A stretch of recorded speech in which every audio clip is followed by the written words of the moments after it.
Hello students. तो presently हम लोग क्या डिस्कस करें, 12th फिजिक्स सीरीज, राइट। और चैप्टर्स नेम है dual nature of matter and radiation. और प्रेजेंट टॉपिक अभी जो हम लोग डिस्कस करेंगे डी ब्रॉगली इक्वेशन।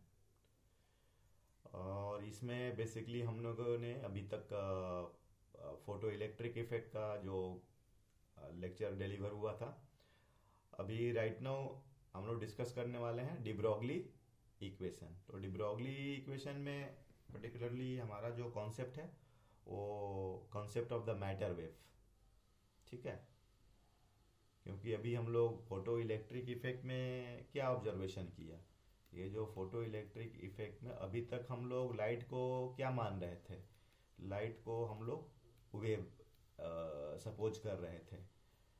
लेकिन इसमें हमने क्या देखा, इसका पार्टिकल नेचर देखा। क्या देखा? Particle nature. और बोले तो इसमें हम लोगों ने डिस्कस किया फोटोन कॉन्सेप्ट। ये एक नया हम लोग का कॉन्सेप्ट डेवलप हुआ, ठीक है। तो अब इससे हमें कॉन्सेप्ट ये मिला कि लाइट जो है इसमें आपका ड्यूअल नेचर है, ड्यूअल नेचर है, ठीक है। मतलब इसमें आपको वेव का भी नेचर है और दूसरा क्या है कि पार्टिकल का भी नेचर है, राइट। तो डी ब्रॉगली ने एक कॉन्सेप्ट दिया मैटर वेव का। ये देख रहे हैं कॉन्सेप्ट ऑफ मैटर वेव। और ये मैटर वेव का जो फिनोमेना था, मतलब वो उसका जो फिलॉसफी था, सिमेट्री इन द नेचर। मतलब नेचर में क्या है, सिमेट्री है। अगर आपका लाइट ऐसे हम वेव मानते हैं, पार्टिकल हो सकता है, तो पार्टिकल भी वेव हो सकता है, ऐसा हम लोग सोच सकते हैं, ठीक है।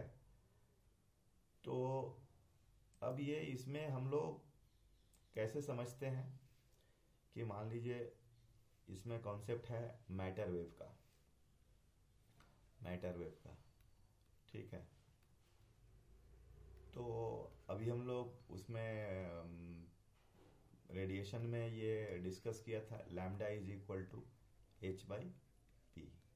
तो अगर कोई पार्टिकल है, अगर ये मोशन में है, ठीक है, तो इसमें स्पीड है, इसमें मोमेंटम है। तो अकॉर्डिंग टू डी ब्रॉगली ये इस वेव का नाम दे दिया उसने मैटर वेव। क्या नाम दिया? Matter wave. और जो lambda is equal to h by p, lambda को हम लोग क्या बोलते हैं? डी ब्रॉगली वेवलेंथ बोलते हैं, डी ब्रॉगलीज वेवलेंथ, ठीक है। ये डी ब्रॉगलीज वेवलेंथ।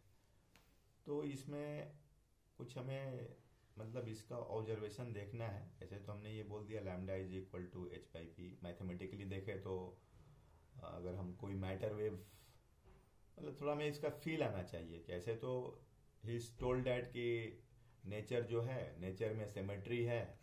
तो अगर आपका वेव मतलब लाइट जो है या रेडिएशन अगर पार्टिकल है, तो ही सेड दैट कि अगर कोई पार्टिकल मोशन में होता है, ये पार्टिकल मूव कर रहा है ऐसे, तो ही टोल्ड दैट कि ये मैटर वेव है। और मैटर वेव में लैम्डा का फॉर्मूला दिया गया एच बाई पी, ठीक है ना। और इसको भी हम लोग दूसरे भी तरीके से सोच सकते हैं। मतलब lambda is equal to h by p हो गया, तो इसमें और क्या लिख सकते हैं? लैम्डा एच बाई पी, तो इसको लिख सकते हैं हम लोग एच बाई एम भी लिख सकते हैं। या एच इजकल टू पी का जो फॉर्मूला होता है अंडर रूट क्या होता है, 2m के होता है। तो इसमें हम लोग ऐसा इसको काइनेटिक एनर्जी के फॉर्म में 2m के, या कोई मान लिया कि चार्ज पार्टिकल है, इसको हम सर्टेन पोटेंशियल डिफरेंस में, जैसे यहाँ और यहाँ कोई पोटेंशियल डिफरेंस में रिलीज करते हैं, तो चार्ज पार्टिकल में क्या आता है? स्पीड आता है। तो उसका जो kinetic energy k is equal to क्या होता है? क्यू भी होता है। तो वहां से हम लोग डिस्कस करें एच बाई, तो एच बाई क्या हो जाएगा? Under root 2m q and v। या ये समझना है v क्या है? पोटेंशियल डिफरेंस है, ठीक है। v क्या है? पोटेंशियल डिफरेंस है। तो ये डिफरेंट मतलब अगर हम लोग क्या बोलते हैं, matter wave lambda de Broglie wavelength इसको हम लोग बोलते हैं, डिब्रोगली वेवलेंथ, राइट। लेकिन इसको मैं थोड़ा फील करना चाहता हूँ कि बेसिकली वेव जो है उसका जो बेसिक फिनोमेना है वेव का, वो अगर देखा जाए तो जैसे कि वेव कहने का मतलब क्या है कि इंटरफेरेंस होता है वेव में, इंटरफेरेंस होता है, डिफ्रैक्शन होता है, ठीक है। हाँ, लेकिन इसमें ध्यान देना है कि जैसे कोई ये ओपनिंग है, अब इसमें लाइट जा रहा है, तो इसका जो लैम्डा होता है ये डिस्टेंस का कंपेरेबल होना चाहिए। अगर ये मतलब इसको आप स्लिट बोल सकते हैं या अपर्चर बोल सकते हैं, जैसे कि कोई ये जो ओपनिंग दिख रहा है, ये ओपनिंग, तो इसमें एक हम लोग अगर ये आपका ओपनिंग बहुत बड़ा है, मतलब सपोज डैट कि जैसे कि हम लोग इसमें डी लेते हैं कुछ, जैसे ये डिस्टेंस को मैं डी मानता हूँ, तो अगर डी बहुत अगर लार्ज है लैम्डा से, तो इसमें नो इंटरफेरेंस, कुछ इंटरफेरेंस नहीं दिखेगा या डिफ्रैक्शन नहीं दिखेगा, ठीक है ना। ये YDAC में भी हम लोगों ने डिस्कस किया था। तो इसका रीजन क्या है कि लैम्डा जो होना चाहिए बड़ा होना चाहिए, लैम्डा थोड़ा मैंने क्या होना चाहिए, लॉन्गेस्ट होना चाहिए, तब जा कर के वो आपको इंटरफेरेंस और डिफ्रैक्शन। तो हम देख रहे हैं कि lambda is equal to de Broglie में h/p है।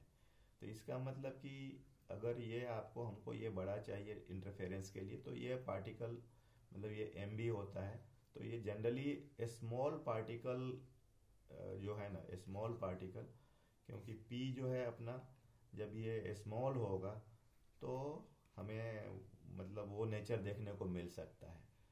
तो इसीलिए जनरली ये मतलब कि इलेक्ट्रॉन पर ये देखने को मिला है, तो इलेक्ट्रॉन वेव का कॉन्सेप्ट आया। तो ये मैं फील करा रहा था कि एक्चुअली इलेक्ट्रॉन वेव का कॉन्सेप्ट मतलब इलेक्ट्रॉन में ही ऐसा क्यों देखने को मिल रहा है कि, तो उसका आप लोग को समझ में आ गया होगा कि एक्चुअली वेव जो है, वेव वेव जो है वो, उसमें जो मैं दो कॉन्सेप्ट डिस्कस कर रहा हूँ, एक तो इंटरफेरेंस और ये दूसरा डिफ्रैक्शन। तो वो जो होता है वो तभी पॉसिबल है जो अपना लैम्डा जो हो, मतलब या तो ओपनिंग का कंपरेबल हो या उससे बड़ा हो, मतलब उसमें लैम्डा लॉन्गेस्ट होना चाहिए, तब जा करके हम लोग ये सब देख सकते हैं।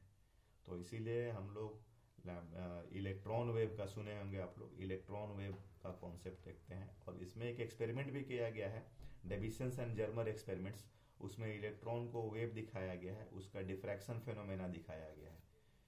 तो ये हो गया आपका डिब्रोगली वेवलेंथ, ठीक है, ओके।